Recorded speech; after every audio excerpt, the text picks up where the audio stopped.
जो है पढ़े बाबा है, अच्छा है, तो ये बात है। तब बोले पढ़े बाबा रामदास, तुम्हारी आखिरी परीक्षा पूरी हो गई, ये तुम्हारी लास्ट परीक्षा थी, आज तुम लास्ट परीक्षा से पूर्ण हो गए। तेरा गुरु ऐसा वैसा गुरु नहीं है, बहुत तुझे क्या चाहिए, आज तेरे पे प्रसन्न हूं मैं, तू जो मांगेगा वो मिलेगा। उसने कहा गुरुदेव बस आपके चरणों की सेवा मिल गई, इससे ज्यादा और क्या होगा। अरे वो सेवा तो तुझे मिल रही है, तू मांग मेरे से, क्या मांगता है। जब कुछ भी मांगने के लिए तैयार नहीं हुए रामदास, तो अरे कुछ तो मांग। उन्होंने कहा गुरुदेव मैं ये चाहता हूं कि आपके सामने जब ये शरीर त्यागे तो आप कि मेरा ये शीश आपके चरणों में हो और स्वयं भगवान विष्णु लेने के लिए आए मुझे। तो गुरुदेव ने कहा पहाड़ी बाबा ने कि बस इतना ही मांगा, अरे कुछ और मांग ले, ये तो तुझे मिल ही जाना है। भगवान के दर्शन चाहता है चतुर्भुज के, अभी देख सामने देख, उसी वक्त चतुर्भुज के दर्शन करवाए रामदास जी को भगवान के, और ये विष्णु ही तुम्हें लेने के लिए आएंगे। और मांग ले, क्या चाहता है तुम। उन्होंने कहा कुछ भी नहीं। अरे तुमने कुछ भी नहीं मांगा, आज तू जो चाहे वो मैं दे सकता हूं, तो कोई बात नहीं, तू मेरी सेवा में रहेगा। कुछ टाइम के बाद में रामदास भोजन बना रहे थे और गुरुजी बैठे थे, रामदास यहां आओ, भोजन छोड़ दो, आज तुम्हारा समय हो चुका है, यहां बैठो, मेरे गोद में बैठो तुम। और रामदास जी गोद में बैठे, भगवान विष्णु स्वयं पालकी लेकर के आए।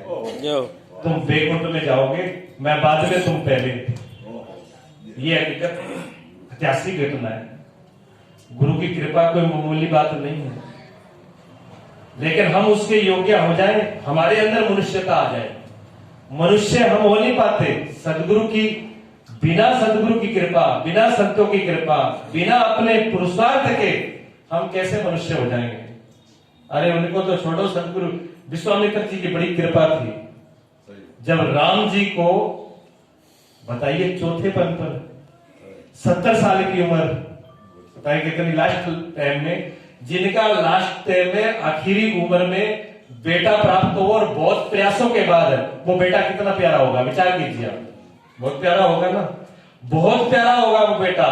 राम जी बहुत प्यारे थे। राम किसको प्यारे नहीं है, राम तो सभी को प्यारे हैं, लेकिन उन माताओं को इतने प्रयासों, जन्म जन्म की तपस्या के बाद जो प्राप्त हो रहा है, तीनों माता में से एक भी माता ये नहीं चाहती थी कि ये बेटे मेरे आंखों से ओझल हो जाए।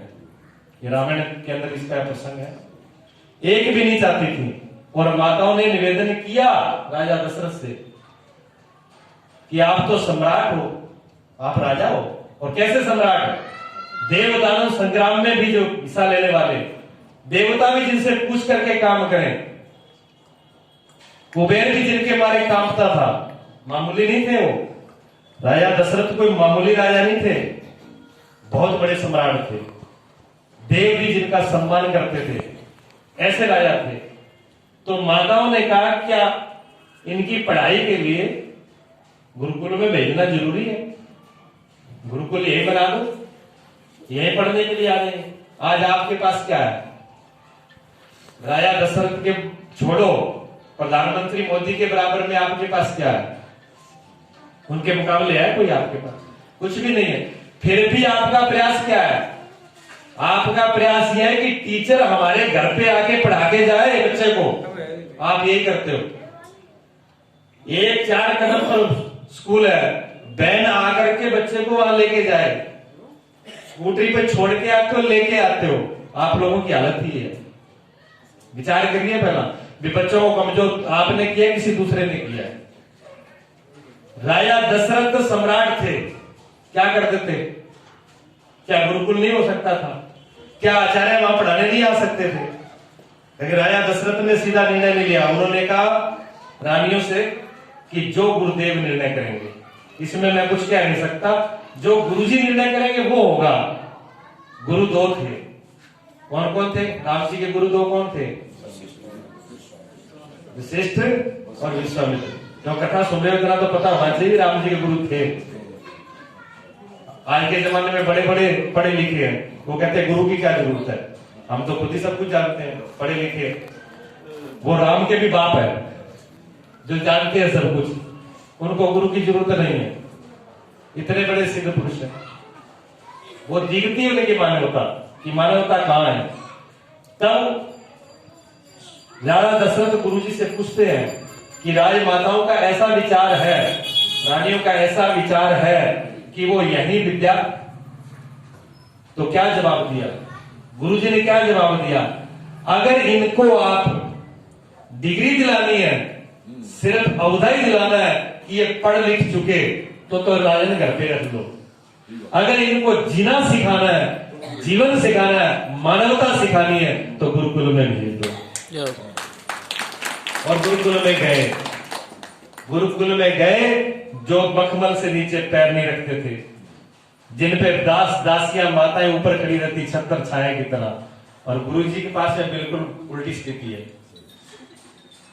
सुबह 4 बजे उठो, पोछा लगाओ, झाड़ू लगाओ, नहाओ, गुरु जी के लिए पानी गर्म करो, फिर गुरु जी के लिए कुछ बनाओ, बना के खिलाओ, जंगल से लकड़ी काट के ले आओ, गौओं को चारा डालो, गौओं का गोबर उठाओ, उनका दूध निकालो, गुरु जी को पिलाओ, उसके बाद में आप पियो।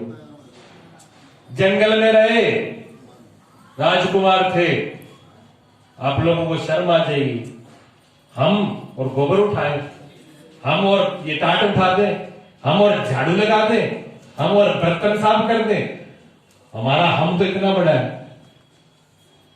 मानवता की बात करते हैं, मानवता बड़ी चीज है। महामन मनुष्य के रूप में भगवान राम मनुष्य के रूप में आए, उन्होंने सिखाया कि मानवता क्या है। भगवान राम ने ये सिखाया मानवता क्या है, और एक एक पड़ाव पे आप देखोगे अनंत बार अर्जित की जाती है। अगर हम दुख से घबराते हैं, अगर हम अपने कर्तव्य से घबराते हैं, अगर हम अपनी नियति से घबराते हैं, कुछ होने से घबराते हैं, तो मानवता नहीं है, मानवता आएगी नहीं। मानवता इसी से आएगी, तब से। तो इसमें मानवता मनुष्य अभी हमको अर्जित होना है, जो मनुष्यता है उस गुण को प्राप्त करना है। और जब ये गुण उसके अंदर आ जाएंगे तो मानवता से महामानव, महापुरुष, और महापुरुष से कब आप उस परम की स्थिति में पहुंच जाओगे पता ही नहीं चलेगा। यात्रा वहां तक जाएगी, लेकिन शुरुआत यहीं से होती है। और हकीकत में ये ही बड़े भाग मानुष वास्तव में ही बड़े भाग्य से मिलता है, इसमें कोई दोहरा नहीं है, क्योंकि इसकी बड़ी अलग रूप से है। आप श्री शर्मा जी में एक ही समय शायद हो गया होगा, इतने उसमें आगे का एक दिया तरह विज्ञान का ईश्वर के साथ संबंध क्या समय मिला तो कल थोड़ा बहुत चर्चा हो जाएगी इसके विषय में, क्यों फिर आगे थोड़ा और बढ़ जाएगा। तो इसका जो हेडिंग था मैंने उसी को ले लिया, ज्यादा मैंने पढ़ा भी नहीं था।